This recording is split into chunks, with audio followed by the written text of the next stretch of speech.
Born in the darkness of the dungeon, raised on monster's milk, underestimated by all. But Kim Jinwoo will conquer every labyrinth alone. Deadly beasts, treacherous guards, nothing can stop him. The Snake Emperor forging his own legend. The decades-long war between the surface and the depths finally concluded, resulting in a hard-fought victory for humanity. As the labyrinth masters surrendered, they released their captives, but amongst the survivors were infants born in the absolute darkness.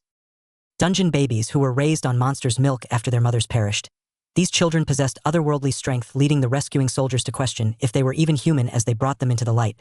Fast forward to the present, and a film crew is dragging Kim Jinwoo back into the abyss, hoping to get rich by filming the second floor.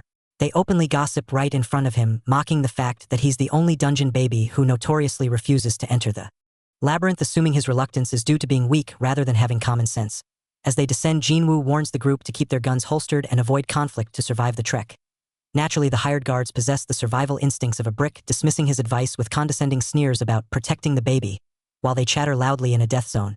When they stumble upon an injured under beast, Jinwoo tries to sneak past, but the guards decide it's the perfect time to earn their paycheck by opening fire, completely ignoring Jinwoo's desperate scream to stop. Despite Kim Jinwoo's desperate command to hold fire, the trigger-happy guards unload enough ammunition to suppress a small army. The monster drops dead, and the group instantly transitions from terrified trembling to unearned arrogance, marveling at the scientific breakthrough that bullets actually kill things.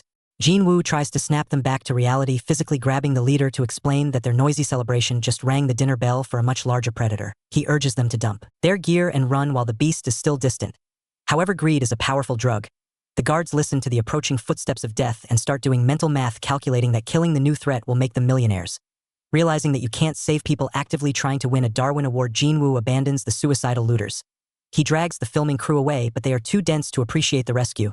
As they follow him, they complain about their wasted budget and lost footage, convinced their guide is just a coward fleeing the scene, completely oblivious that his cowardice is the only reason they haven't been turned into Monster Chow yet. Jinwoo commands absolute silence, cold and pragmatic. He explains that the other group has effectively volunteered to be bait. The predators heard their gunshots and are already culling the herd. Right on cue, a massive set of jaws snaps shut in the darkness, reducing a straggler to calories with a sickening crunch. The panic is palpable through the camera lens as the reality of the dungeon sets in. Jinwoo doesn't waste time mourning. He draws his blade with fluid precision, his eyes glowing purple. As he prepares to engage, he dashes forward, activating weakness detection to dismantle the threat. Even as he fights, he justifies his ruthlessness to his horrified companion. The guards were walking blood beacons, and trying to save them would have been a suicide pact. The girl screams as the beast, a high-level wolf monkey that has no business being on the first floor, finishes its meal. The echoes of the initial gunshots ring out like a death knell, drawing in the rest of the pack. Jinwoo realizes they've been tracked by the entire family tree, and as the cave ceiling comes crashing down around them, the real hunt begins. The massive beast brought its fists down, intent on turning the girl into a permanent stain on the floor, but Jinwoo intercepted the attack with the casual annoyance of someone swatting a fly. Realizing the monster had friends, he scooped up the girl and warned her that a few broken ribs were better than being dead, before sprinting away at a speed that tested the limits of her internal organs. Behind them, the beast smashed the ground in a temper tantrum that reshaped the landscape. Once they found a quiet crevice, the girl didn't offer gratitude. Instead, she tearfully accused him of negligence, asking why someone with his strength let her entire team get wiped out. Jinwoo looked at her with the emotional warmth of a glacier and corrected her job description error. He was hired as a guide, not a babysitter. Her team was a collection of arrogant tourists who treated his safety warnings as mere suggestions, effectively speedrunning their own deaths. When she asked why he bothered saving her specifically, Jinwoo delivered the most romantic line possible: dead clients can't sign paychecks. As long as she was the one holding the money, he would keep her breathing. However, his tactical retreat had a slight navigation error. In his blind dash for safety, he had accidentally sprinted them straight into the labyrinth. Gravity abruptly decides to cancel the floor's subscription to existence, sending Kim Jinwoo and his client plummeting into the abyss. After a blackout that resets his consciousness, Jinwoo wakes up in the rubble with a throbbing headache and a left arm that has snapped like a dry twig. He quickly scans the area, realizing two things. First, he survived the fall, and second, his client didn't, which means his paycheck has tragically expired alongside her. He assesses his surroundings with the pragmatism of a man who just wants to go home, realizing he's fallen straight into the center of the labyrinth. He spots a massive stone crest of a snake on a sealed door and notes the silence, hoping the place is abandoned. Unfortunately, the dungeon has a strict no easy days policy. A colossal serpent manifests from the shadows, striking with a speed that barely allows Jinwoo to register the threat. Before he can even attempt to dodge, the beast is upon him. As the snake strikes, a mysterious system interface announces the snake's releaser, and a booming voice commands him to inherit the ominous underground or face death. Pinned down and staring into the maw of the monster, Jinwoo can only grit his teeth and curse the absolute absurdity of his situation. Kim Jinwoo woke up clutching his chest, shocked that the lethal venom coursing through his veins had apparently decided to take a day off. Not only was he alive, but his broken arm and body were fully healed, leaving him standing near the entrance in pristine condition while wondering who, or what, had patched him up. He quickly located Yoonju, who was still breathing but looked like she had gone 10 rounds with a semi-truck. Realizing no magical savior was coming back to finish the job, he hoisted her onto his back and sprinted for the exit, desperate to get her medical attention before she expired. Later, safe at home, Jinwoo watched the news report on the dungeon disaster that claimed 7 lives. He sighed, mostly relieved that his camcorder footage proved the guards' incompetence, saving him from a hefty fine. He then approached his sister Hyunji, who was visibly weeping. Possessing the emotional intelligence of a brick wall, Jinwoo assumed she was crying tears of pure capitalist joy over the money he left her. He handed her another envelope for her wedding, thinking he was nailing this brotherly duty, only to be ambushed by his father. His father wasn't grateful for the cash. He was furious. He screamed at Hyunji to return the money, treating the envelope like it was radioactive, because he knew Jinwoo had risked his life to get it. Jinwoo tried to lie, claiming he earned it safely at a convenience store, but his dad shut him down instantly. The older man made it clear that despite their lack of blood relation, he was insulted. Jinwoo thought so little of him, forcing the MC to finally apologize for his recklessness. Jinwoo tries to play the stoic provider, handing over a thick envelope of cash to help with his sister's wedding, but the gesture backfires immediately. Instead of gratitude, his foster father hits him with a heavy dose of guilt, calling him selfish. Not for hoarding money, but for thinking they'd happily spend cash he earned by nearly dying. The old man reminds him that family doesn't trade in blood money, a sharp contrast to the grim reality of most dungeon babies, who get adopted solely for government subsidies and end up in abusive households. Jinwoo realizes that despite his origins, he managed to roll a critical success on his adoption luck stat. Back in the safety of his room, the family drama is replaced by supernatural IT support. Jinwoo examines the snake tattoo on his wrist, which projects a holographic status window identifying him as the underqualified owner of Naga's Labyrinth. He connects the dots to the dungeon where he was originally bitten, realizing the system is treating real life like a poorly balanced RPG. Noting a blinking notification on the portal option, he does what any gamer would do and pokes the shiny button. The interface shatters like glass, dragging him through a spatial distortion and dumping him onto the cold floor of the labyrinth. He barely has a moment to admire the snake decor before he's ambushed by the same monstrosity he encountered previously. The creature moves with terrifying speed, forcing Jinwoo to abandon any thoughts of a warm-up. He realizes instantly that this isn't a tutorial. If he doesn't unleash his full power immediately, his second visit to this dungeon will be his last. Jinwoo prepared to fight for his life, only to be hit with a confusing promotion instead of an attack, as the mysterious entity declared him the 18,230th snake's releaser and the new heir to the Naga throne. The entity promptly faded away, leaving Jinwoo screaming into the void that he didn't want a crown. He just wanted cash for his sister's wedding and hated labyrinths with a passion. His angry rant was interrupted by his sister's voice tearing through reality as a portal to his bedroom opened directly in front of him. Realizing the dimensional breach wasn't soundproof and that she was about to walk in on a dungeon boss room, he panic dived through the rift to body block the entrance. He landed back in his room, drenched in sweat and physically wrecked, while his sister Hyunji stared at him, confused by his sudden perspiration and lack of wardrobe change. Spotting his computer, she assumed her notoriously boring, hobbyless brother had finally taken up gaming, a misunderstanding Jinwoo accepted, rather than explaining he was now the king of the underground. As he reflected on how dungeon babies like him felt unnerved by peace, Hyunji apologized for making him go back to the dungeon for money, unaware of the chaos that had just ensued. Jinwoo ushered her out, pretending everything was fine, only to peek back through the closing fracture and witness a true tragedy. A goblin was happily looting his wallet from the coat he left behind. He stood frozen, staring into the void with the hollow expression of a man who realized he had survived a death match only to get robbed by a level 1 mob. He spins a lie to his sister, claiming his strange behavior is just the side effect of being deeply immersed in a new game. Hyunji, sweet and unsuspecting, buys the excuse, completely leaving the room with a smile while thinking her brother has finally found a passionate hobby. Once the door clicks shut, the facade crumbles. Jinwoo locks the room, whispers a guilt-ridden apology to the empty air, and dives straight back through the dimensional tear. He lands in the stone halls and immediately tears the place apart, searching through the loot pile like a desperate raccoon. The magical artifacts are safe, but the cash is nowhere to be found. A system window cheerfully informs him that while he was away, an imp broke in and stole the money. Jinwoo stares at the screen, furious at the absurdity of a dungeon monster stealing useless human paper currency. He questions the creature's economic literacy before collapsing onto the throne in defeat. The system, however, offers a predatory solution. To track the thief and the funds, he must synchronize with the Naga's Labyrinth. It's essentially a ransom demand. Realizing the marble in his hand acts as the control key, and with his sister's savings on the line, he sighs and accepts the terms. He presses the prompt, resigning himself to the endless pull of the dungeon, wondering if getting dragged into these dark mazes is simply the inescapable fate of a dungeon baby. Jinwoo sat on his makeshift throne, swiping through holographic menus with The enthusiasm of someone stuck in a customer service queue. He wondered why the promised gate hadn't appeared yet, casually noting that digging for imps manually would probably be more efficient than waiting on the system. Suddenly the room shook as the system finally acknowledged his qualifications, declaring him the Naga King and registering the snake's nest as his territory. A ringing voice echoed in his head as the labyrinth began to reorganize itself, pulling data directly from his synchronization. Massive debris lifted and reassembled, reconstructing the ruins into a towering solid structure. When the dust settled, Jinwoo stood in a slightly less dilapidated throne room. It was still dark and gloomy, but at least the stats confirmed he was the owner of this F-rank fixer-upper. While inspecting the menu, he spotted the new labyrinth entrance where a small unlucky imp was peeking inside. Jinwoo watched the intruder with cold indifference, noting that a normal person might have missed the subtle presence, but Jinwoo wasn't normal. He vanished from his seat and appeared instantly behind the creature, terrifying it with the realization that it had made a fatal error. He snatched the demon out of the air and delivered a ruthless punch, reducing its shrieks to pained whimpers.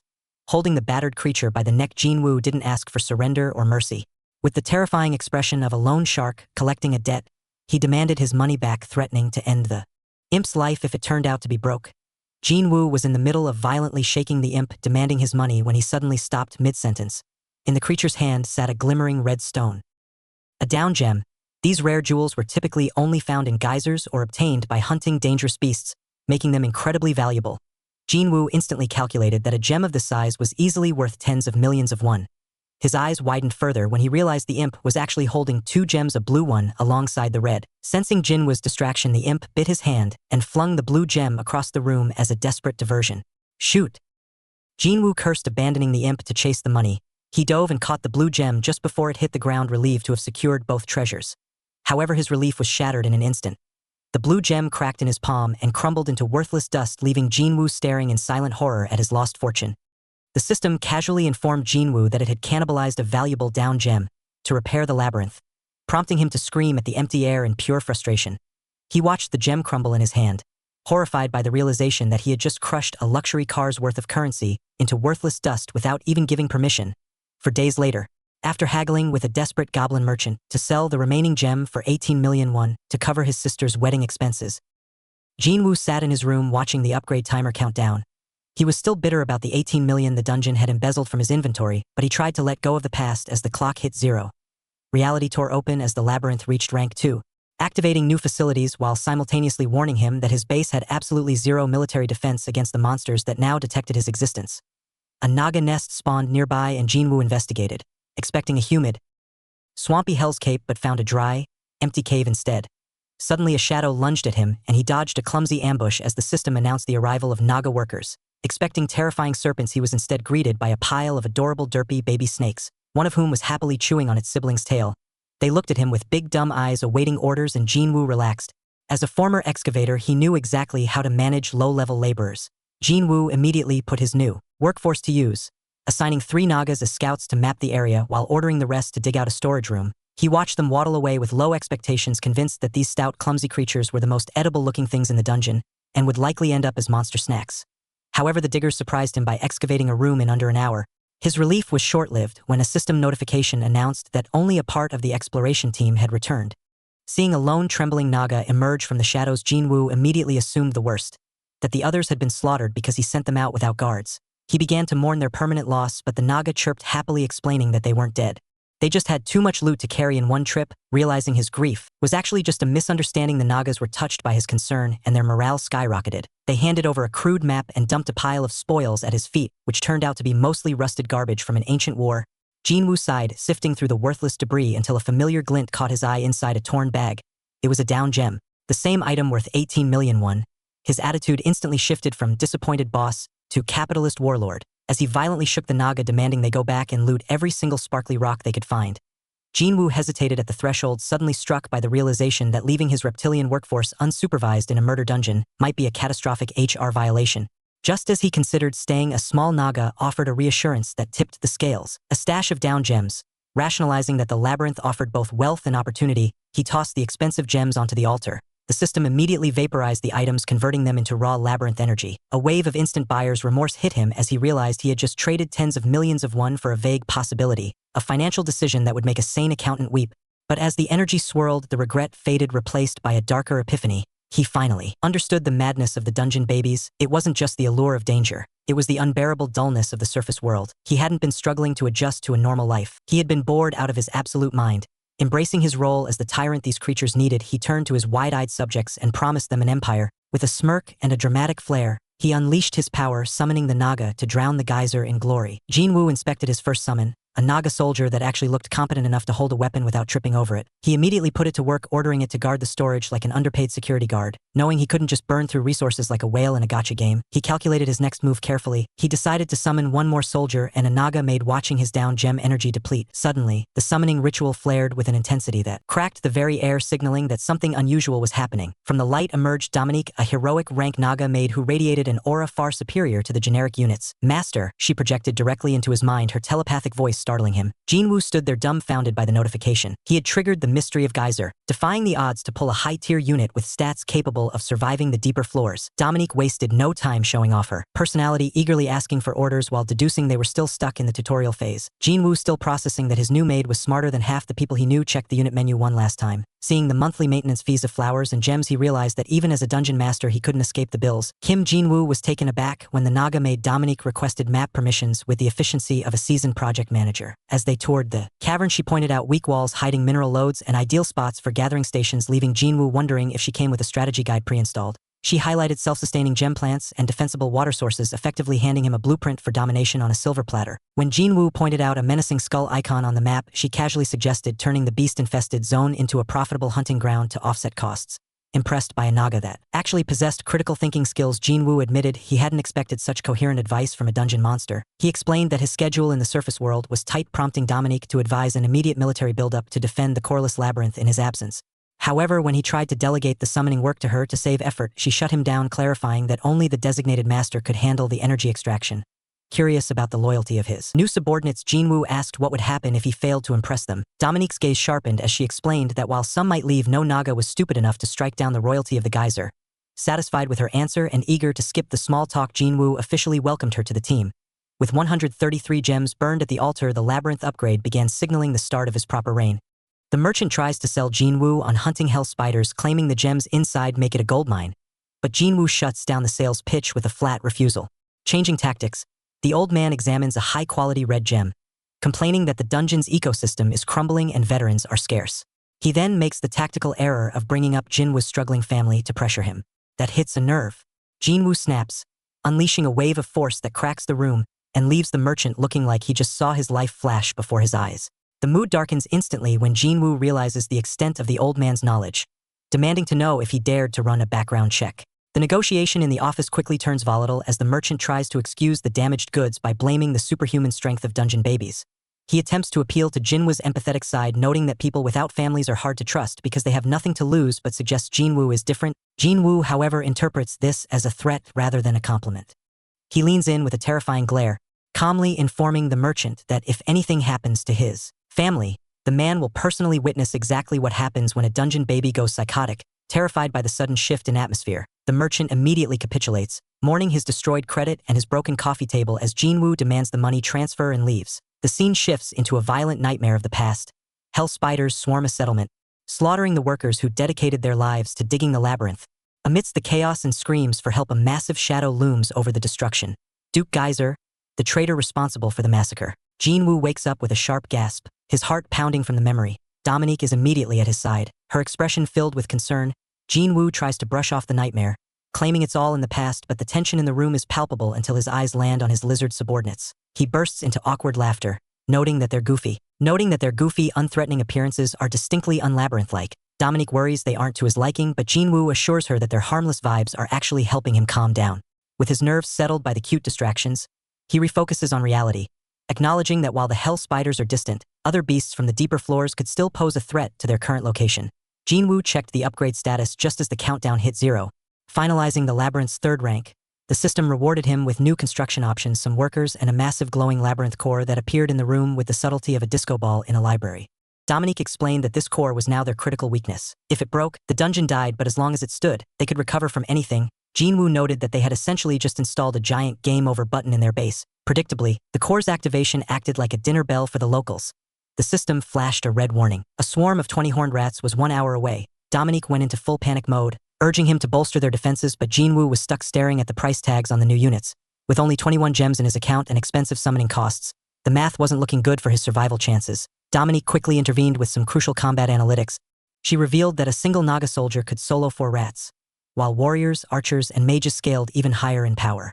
Realizing the exchange rate was actually in his favor, Jinwoo's anxiety vanished. He promptly spent his budget summoning a soldier and 2 warriors, who emerged looking tough enough to bench press the incoming rodent problem. Feeling confident, Jinwoo scanned his new army, only to spot a tiny, furry anomaly holding a pickaxe among the muscle-bound reptiles. Dominique bashfully explained that high-level Nagas sometimes produced cute mutant subspecies, proving that even terrifying dungeon monsters have a recessive gene for adorable. Dominique explained the tragedy of the small mutant Naga. The creature spent its time staring at the fully grown warriors, painfully aware that it was a genetic failure compared to them. Although it was sluggish and depressed, its physical strength was ironically higher than average, making it an efficient worker despite its lack of will. Dominique offered to teach it a lesson for moping, but Jinwoo immediately shut that idea down. Instead, he ordered her to gather every single worker, declaring that they weren't just defending the base, they were going on a field trip. Jinwoo argued that since Nagas valued honor, hiding the workers during the labyrinth's inaugural battle would be an insult to their pride. His expression turned vicious as he thought about the rat bastards daring to invade his turf. Turning back to the trembling little mutant Jinwoo's demeanor softened. He promised absolute protection and decided to arm the creature properly. He didn't hand over a sword or a spear, but a simple pickaxe. However, Jinwoo presented it with such gravitas that he branded it a grand warrior's weapon, instantly transforming the tool into a symbol of pride for the little guy. With his eclectic army of hulking warriors and one very motivated miner now assembled, Jinwoo roared the command to charge. The Wurrat's corner a group of terrified baby Nagas screaming for blood like schoolyard bullies who just found an unguarded lunchbox. The entire horde pours into the cavern, whipped into a frenzy by their leader Tretch.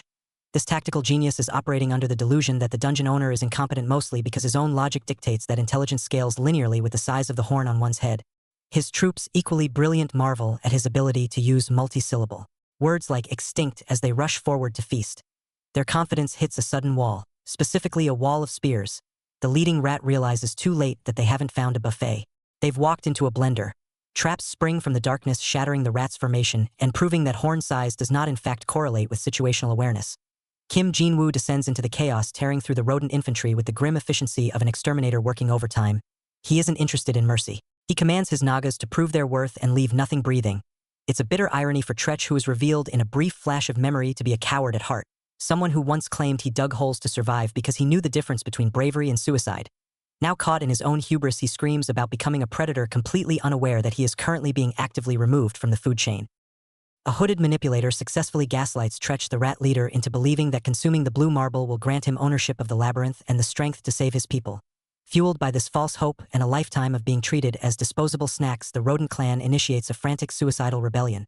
They throw themselves at the lizard warriors, screaming that they refuse to be eaten for sport any longer, sacrificing their lives just to clear a path for Tretch to reach the objective. While the rats dream of revolution, Dominique notices a disturbance, but Jinwoo is already in motion. He casually commandeers a spear from a bystander and bypasses the stairs entirely, diving straight down the labyrinth's vertical shaft. He lands with a catastrophic impact that nearly shatters the floor, triggering a system alert that the altar's durability has taken a massive hit. As the dust settles, a tearful Tretch reaches for the marble, mumbling about freedom for his brothers, only to find a looming shadow blocking his path. The rat looks up to realize his savior complex has just been interrupted by the actual owner of the dungeon. The enemy's grand strategy to destroy the dungeon core ended with a pathetic thud as the creature tried to literally eat through the defenses. Dominique pointed out that the monster's teeth were about as dangerous as a wet noodle against the core, noting that Jinwoo's spear had been a bigger threat to the furniture. Jinwoo realized the suicidal charge was a desperate distraction, but with their leader dead, the remaining enemies were just waiting to become loot drops. He felt almost insulted by how weak they were, realizing he had stressed out over a swarm that was barely stronger than common laborers. The concept of labyrinths using such weak creatures as slave workers reminded him of the dungeon babies from the Great War, leaving a bad taste in his mouth. Deciding to treat this as a field test, he turned his attention to his own troops. The Nagas were impressive, utilizing their heavy tails as counterweights to move with terrifying agility, proving they would be a nightmare to fight against. Meanwhile, a hooded scout observed from the shadows, misinterpreting Jinwoo's tactical deployment as panic-induced ignorance. The scout reported back to a massive shadowed entity who dismissed the loss of the rats with the indifference of someone losing loose change.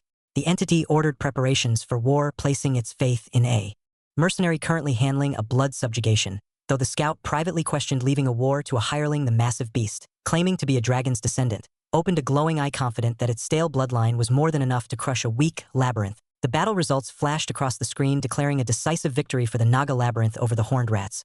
However, the system's breakdown was less of a reward and more of an insult. Because the enemies were so pathetically weak, the Nagas gained almost no combat experience and Jinwoo's charisma stat increased by a margin so small, it was barely a rounding error. To top it off, he was granted the beginner commander title, a distinction that felt like a participation trophy. Dominique, ever the supportive aide, cheered for the win, but Jinwoo remained stone-faced. When she hesitantly asked if something was the matter, he bluntly admitted that despite the cheerful victory graphics, their situation was actually dire. Jinwoo surveyed the damage, noting that if the rats had been smarter, they could have bypassed the core and slaughtered his workers instead. Dominique looked at him with starry eyes, completely misinterpreting his pragmatic asset management as a heartfelt romantic gesture. Ignoring the mood, Jinwoo launched into a speech that would make a dictator jealous, screaming about survival of the fittest and promising his snakes that if they built this fortress they would become legends. With morale restored, the cleanup began. The dead rats were promptly fed to the Nagas, because free food is the best food, and the workers were sent to the mines, but Jinwoo had a supply chain issue. He was desperate for down gems to summon more units. He took his loot to the surface, visiting his usual merchant contact. The merchant happily bought the horns, but then asked if Jinwoo had any down gems to sell. Jinwoo admitted he was dry. Mistaking Jinwoo's frustration for financial desperation, the merchant tried to recruit him for a dungeon raid, casually asking for his level. Jinwoo, with the energy of someone ordering a sandwich, dropped the fact that he didn't have a level because he was born and raised on the 12th floor. The merchant froze, realizing he wasn't chatting with a human hunter, but a dungeon native who had just casually strolled out of hell. At the employment agency, the broker attempts to educate Jinwoo on the hierarchy of dungeon babies. He explains that those from floors 1 to 3 are glorified heavy lifters, while floors 4 through 6 are effectively super soldiers. The deeper you go, the crazier it gets. Floors 7 to 9 are monster territory, and anything beyond floor 10 is basically cosmic horror level. Since Jinwoo is a level 12 from the deep floors, the broker naturally assumes he has laser eyes or fire breath. Jinwoo corrects him by calmly explaining that his special skill is simply identifying the fatal weak points on the broker's body, which happens to be everywhere. After sufficiently terrifying the man, Jinwoo insists on falsifying his records to a lower level to avoid attention, even if it means a pay cut. The only snag is that Jinwoo has been in a dungeon so long, he doesn't know what an ID card is, leaving the broker wondering if he's dealing with a god or a caveman.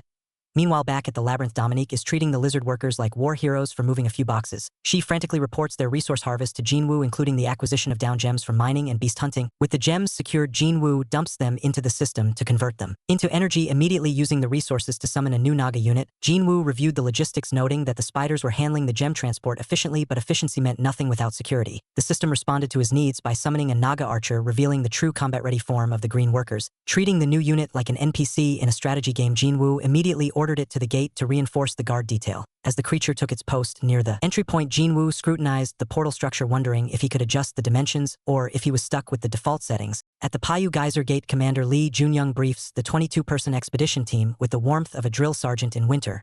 Her plan is simple: subjugate the hell spiders on the 2nd floor within 2 weeks.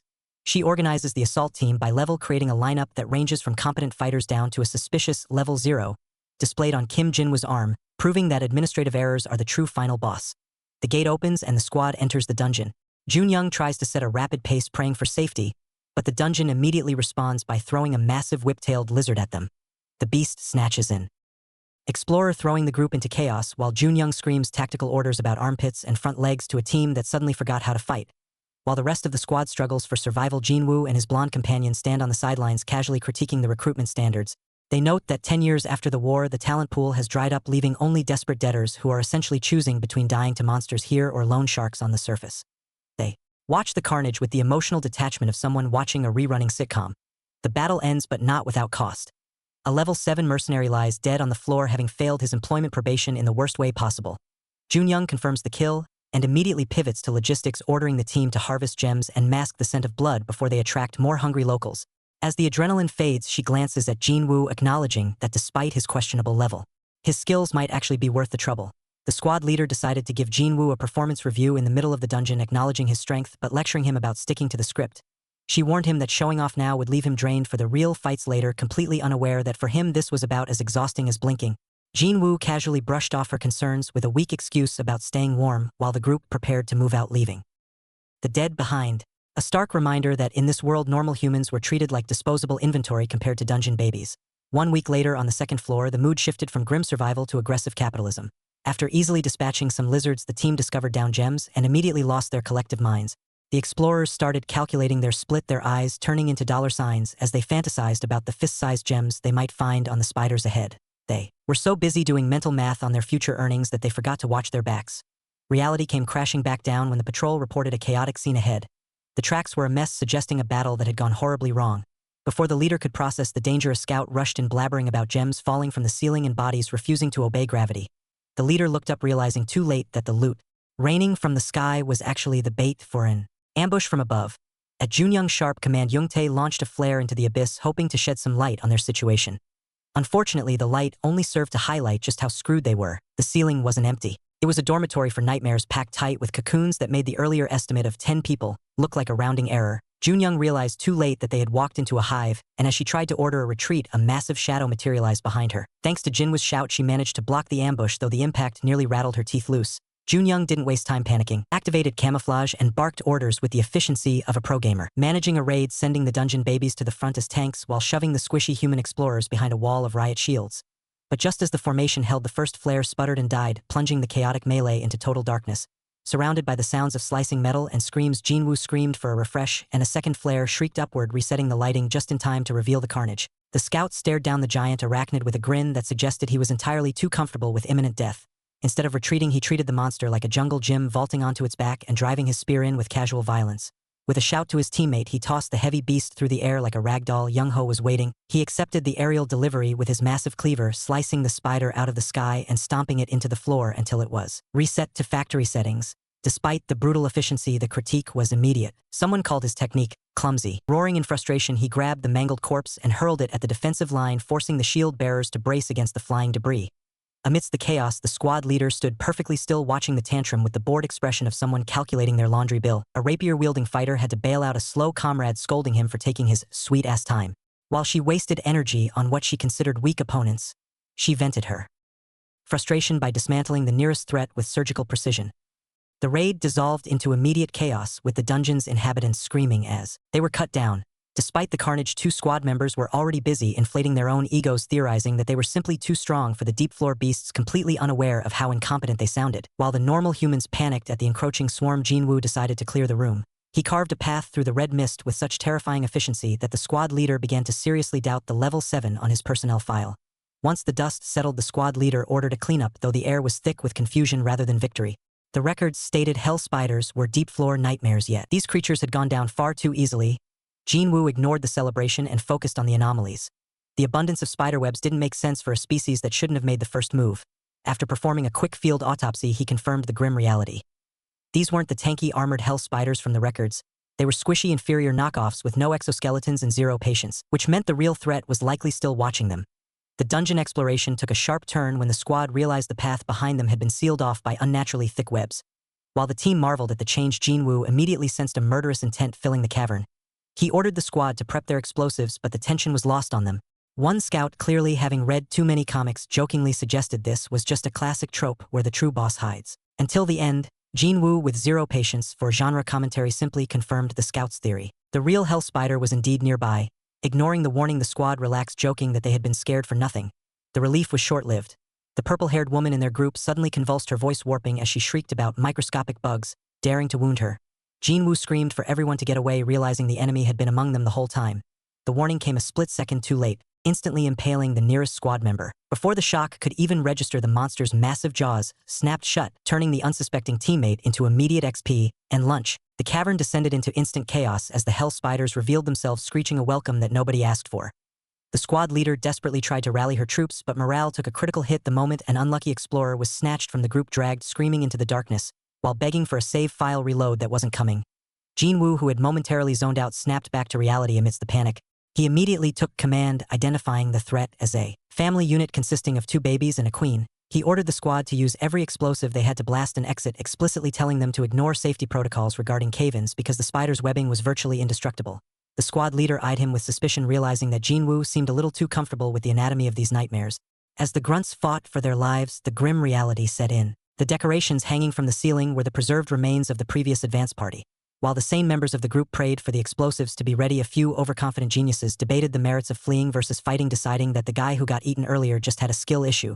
One particularly bright spark decided that now was the perfect time to test his melee combat against a giant arachnid charging in with all the confidence of a man about to be removed from the gene pool. Amidst the chaos, the squad's brawler decided that punching a giant armored insect with his bare fists was a brilliant tactical decision. He immediately regretted his life choices, screaming in frustration as his knuckles collided with a shell tougher than his own common sense. He cried out that the enemy was too hard, unwittingly providing the most poorly timed double entendre of the entire raid.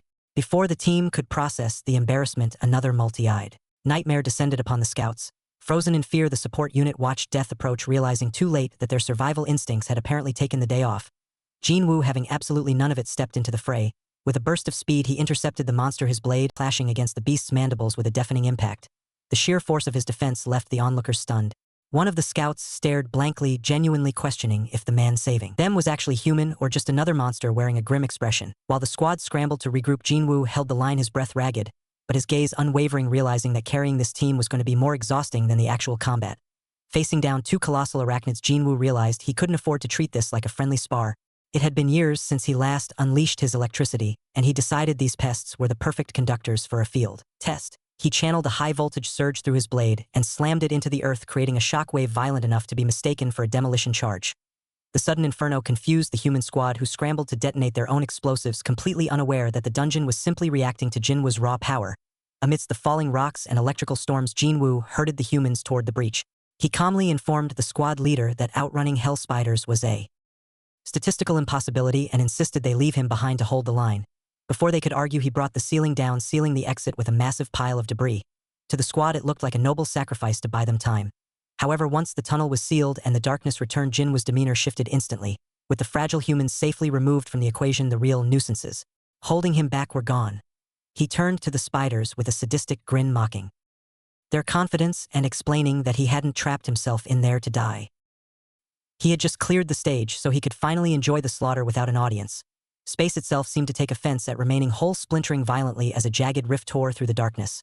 The phenomenon was helpful enough to identify itself, flashing the word portal overhead like a neon sign, just in case the giant crack in reality wasn't a dead giveaway. With a thunderous shatter, the fissure widened and the system mechanically announced that the gate was open. Jinwoo stood silhouetted against the blinding eruption of light, gripping his weapons with the casual indifference of a man about to turn a terrifying dimensional breach into a routine resource farming trip. Striking flesh, setting a violent tone immediately. As the scene widens, Jinwoo stands before a colossal multi-eyed monstrosity that fills the cavern darkness. However, rather than panicking, he calmly analyzes the situation, realizing the beast is essentially stuck in timeout. The cave is simply too narrow for its massive bulk to move without causing a collapse, which explains why it's just been staring at them like a creepy statue.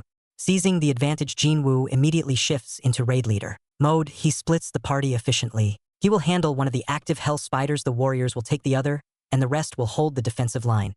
As the smaller spiders lunge with hissing screeches, Jinwoo parries their strikes with practiced ease. He calls out to his troops, dismissing the terrifying arachnids as nothing more than horned rats, to keep morale high, and orders a complete annihilation of the enemy. The squad charges into the fray. Even in the heat of battle, Jinwoo's priority remains clear. He orders Dominique to stay safely inside the gate, refusing to let his maid get chewed on by giant bugs. The Naga archers provide covering fire from the rear, and the cavern echoes with the satisfying crunch of exploding spiders as the team executes Jinwoo's plan to perfection. Jinwoo surveyed the battlefield with the critical eye of a foreman, surprisingly satisfied with the violence unfolding before him.